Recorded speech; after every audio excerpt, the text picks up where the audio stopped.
ठाकुर, छत तो बहुत बढ़िया बनोले बड़े। अरे कबो कबो हवा खाए खातिर भी अपना छत पे जाए के चाहिए। सामने आवे के जिद ना कर रहता ना तो किरण के साथ सुहाग रातों तारा छते पे मनाई थी।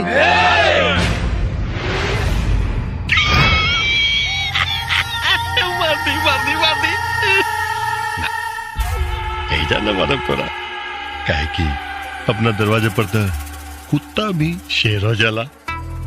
तोरा पूरा गांव वालन के सामने मारा। आज तक तू हमरा चैलेंज कैले, अब हम तेरा चैलेंज करता नहीं।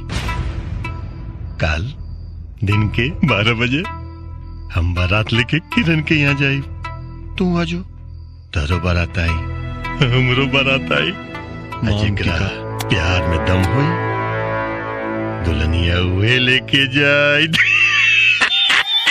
दुल्हनिया हुए लेके जाए। जो एक और जिए के मौका देता नहीं।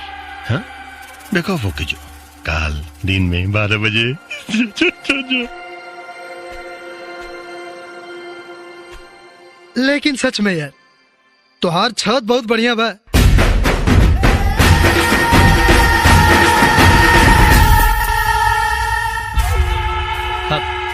सरकार 12 बज गई, अभी ले भी जावन आयल चाप चुपके।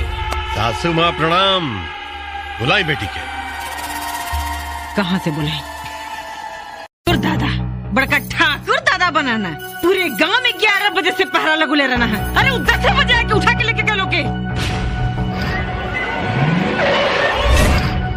कैसे? यहाँ से भाग।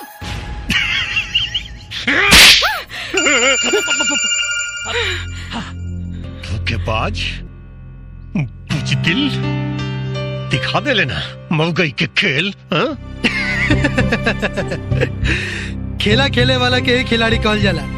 अब तय का बुझता रे सब खेला तोहरे आवेला। शुभ मुहूर्त में शुभ आदमी के ही ब्याह होला। अरे तुम बादे तो सामने आ तू।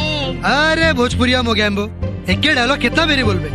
ऐसा तो मौगन से दूर रहे के चाहिए। बाकी तोरा के एगो मौका देता नहीं। बस अड्डा पर खड़ा बनी, बस छूटे में भी 1 घंटा बा।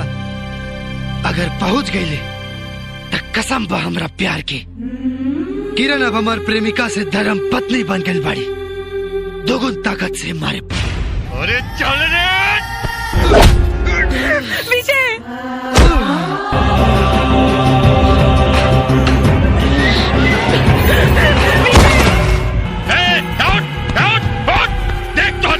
बुलावतिया उठ ससुरा उठ तोड़ा उठेंगे पड़ी तोड़ा एकरा उठेंगे पड़ी होगी ससुरा।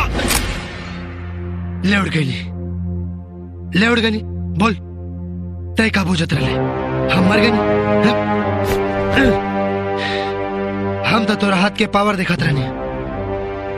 कौनो दम ना हरे, कौनो दम ना। अब देख हमार हाथ के पावर।